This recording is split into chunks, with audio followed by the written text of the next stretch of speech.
एक तर रिपब्लिकन पक्षाला जागा एक 26 जागेची यादी आम्ही दिली होती आणि त्या 26 जागेपैकी 15-16 जागा तर आम्हाला मिळाव्या आणि त्या जागा बीजेपी आणि शिवसेना दोघांच्या कोट्यातून मिळाव्यात अशा पद्धतीची आमची सूचना होती.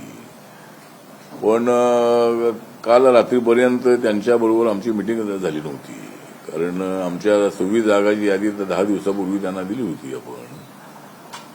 पण काल रात्री ज्या जागा आम्हाला सांगितल्या त्या 6 जागा त्या जागा आम्ही मागितलेल्या नसलेल्या जागा त्या दिल्या होत्या आणि त्या ठिकाणी उमेदवार त्यांचेच होते, त्यांना एबी फॉर्म देण्यात आले होते.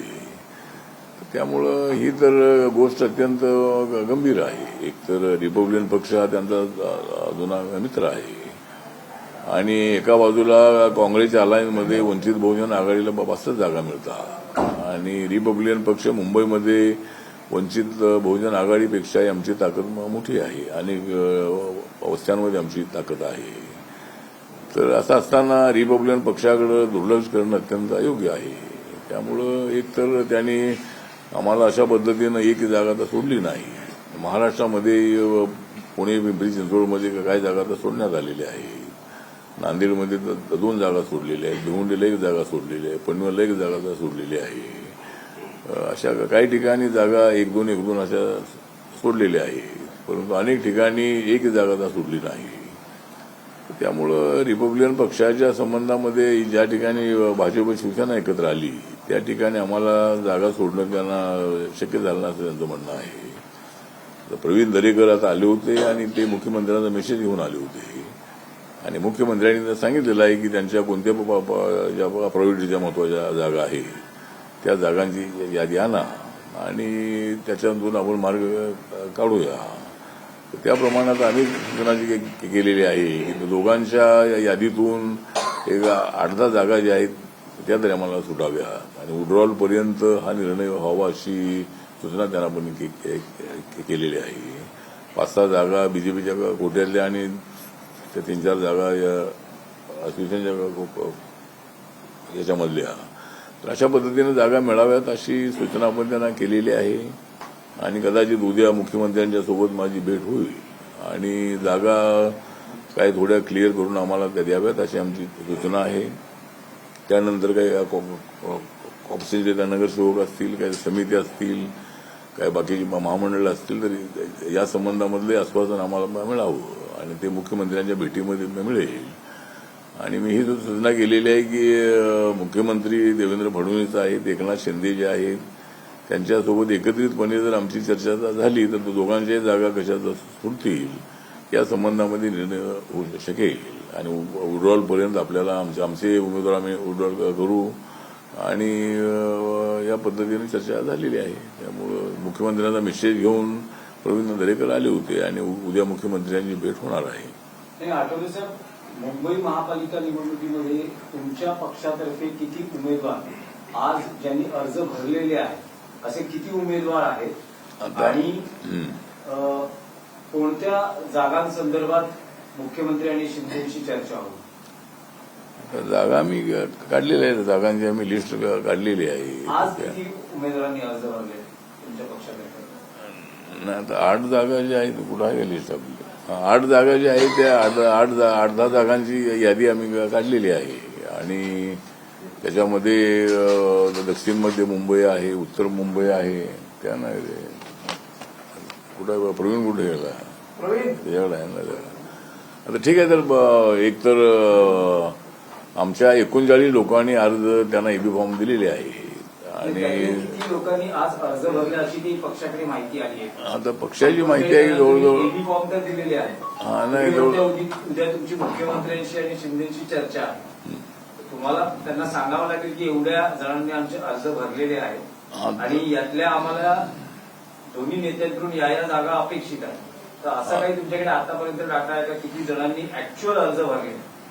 तर आतापर्यंत काय तशी माहिती आलेली नाही आहे, परंतु ती माहिती आता आम्ही घेतो. आम्ही 39 लोकांनी फॉर्म दिले होते आणि तसं 73 लोकांनी आमच्याकडे अर्ज केलेले होते.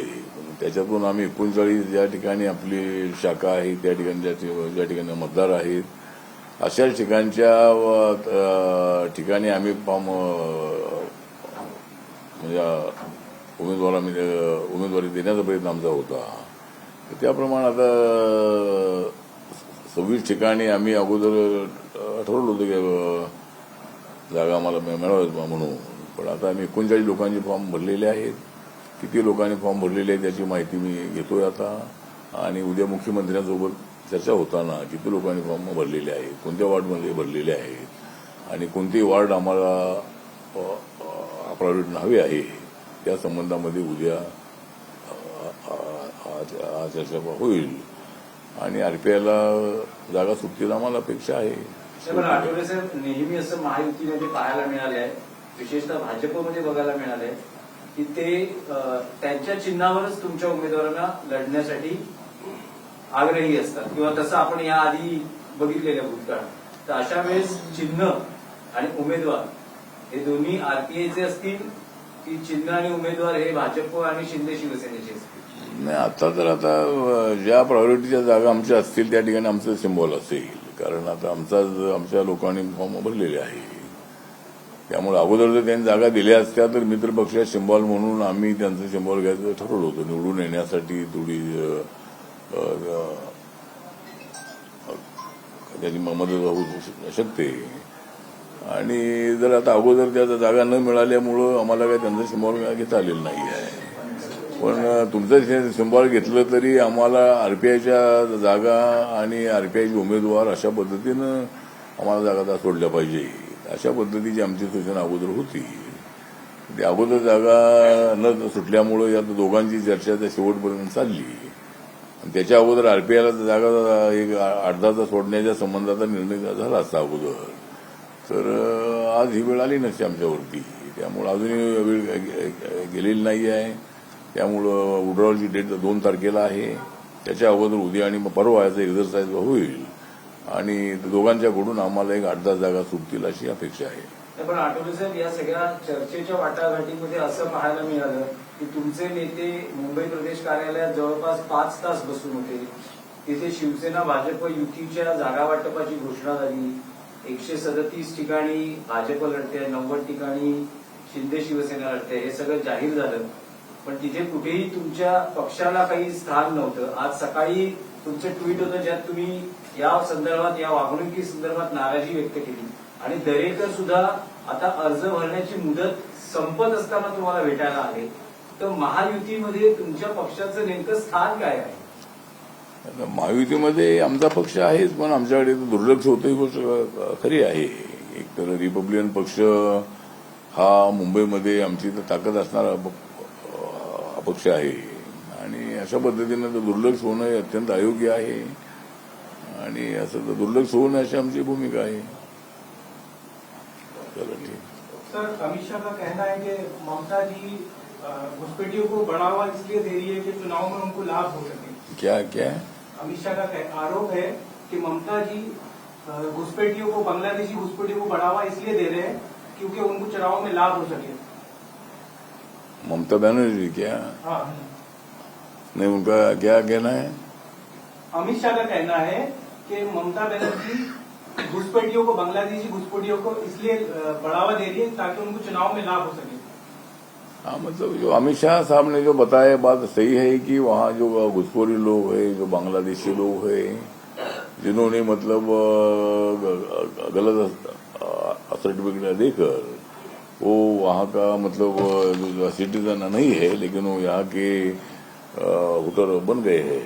तो ऐसे वोटर को सपोर्ट करने का काम ममता बनर्जी कर रही है और उनके वोटर से वो हमेशा जीतने का प्रयत्न करती है. ऐसा उन्होंने बताया बात सही है कि वेस्ट बंगाल और ईस्ट बंगाल जो बांग्लादेश है ये बॉर्डर ही है और बहुत सारे बांग्लादेशी लोग वहाँ आते हैं, वहाँ रहते हैं और जो अपने लोग वहाँ हैं उनके ऊपर अन्याय होता है. मतलब यहाँ जो रहते हैं उनके ऊपर तो अन्याय नहीं होता है. इसी तरह मुझे लगता है कि जो अमित शाह जी का बयान सही है और ममता बनर्जी ने उसके बारे में गंभीरता विचार करने की आवश्यकता है. चला.